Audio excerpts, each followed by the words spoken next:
We have so many quality enhancement initiatives in our state now. Each of these adds another assessment tool for programs to deal with. It's like the alphabet visitors have arrived. The ITers, the ESSERs, PASS, CLASS, and DRDP. At some point we have to stop and take stock of how this is all working. I don't know if we're getting better outcomes for children, and I worry that we are sucking the joy out of teaching. To reconsider all this, let's listen to the reflections of two experienced early childhood coaches. They engage teachers in using documentation in meaningful ways. Ijima, when we are hired to work as a coach or a mentor to improve scores on those rating scales, we usually don't get much face-to-face time with the practitioners. The temptation is to focus on the assessment tool rather than deepening understandings of how to work as a reflective teacher. You know what? That just won't work. You have to build relationships over time to be an effective coach. Coaches aren't the ones that really improve quality. Only the practitioners can do that. They benefit by being guided to think through their work and how it relates to ECE standards. Yes, and we tend to see the opposite. Teachers just get stressed out with these documentation and assessment requirements. They don't see them as relevant. They complain that documentation requirements take them away from what they find more valuable. You know, I'm thinking about the experience each of us has had with working with Hilltop toddler teachers, Nick and Emily. They have shown us how teachers can figure this out. A big piece for me that I learned was making sure that the environment was set up to support our observing and documenting. When we have the open-ended materials that support and extend the children's interests, then they're able to engage in that activity and really work through the relationships, and which gives us a turn to step back and write down what's going on and take a picture or two. And another thing that was really important that I started to realize over time was making sure the environment is also ready for us, that there's pens and papers, pencils, just available for us to grab and write down those moments.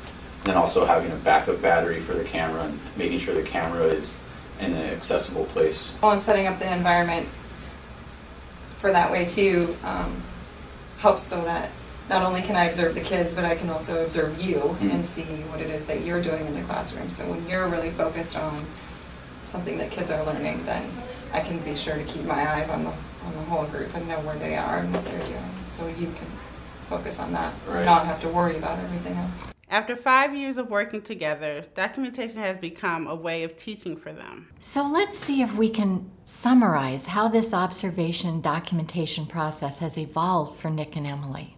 The first thing they've come to understand is the role of the environment in making it possible to observe and document. Yes, and the director has played a big part in their success.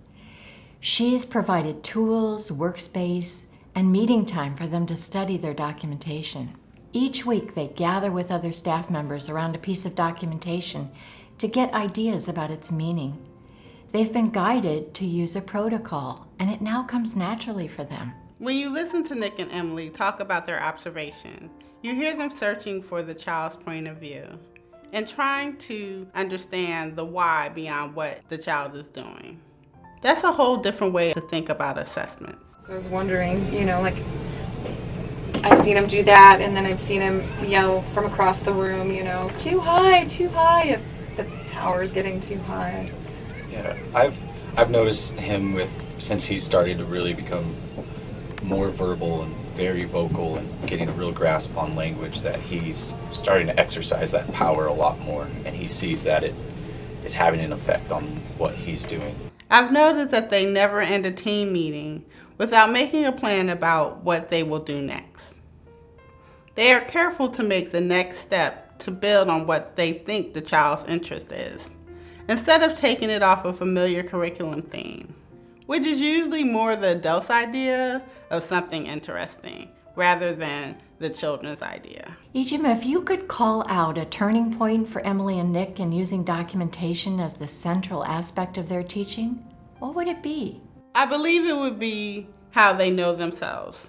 They pay attention to their values and goals for children to discover the true intention of the assessment tools. Emily and Nick are inspired by their observations of ordinary moments with children. When they study their documentation closely, they remember why they got into this work. They don't let children's behavior, lack of resources, or assessment requirements dampen their delight in spending their days with children. If you are a teacher or provider, how can you make your observations and documentation more meaningful in your work? If you are a mentor or coach, how do you shift your focus from compliance to reflection and the intent of the tools? If you are a director, what steps can you take to provide time and technology for your staff to make documentation the heart of the teaching and learning process?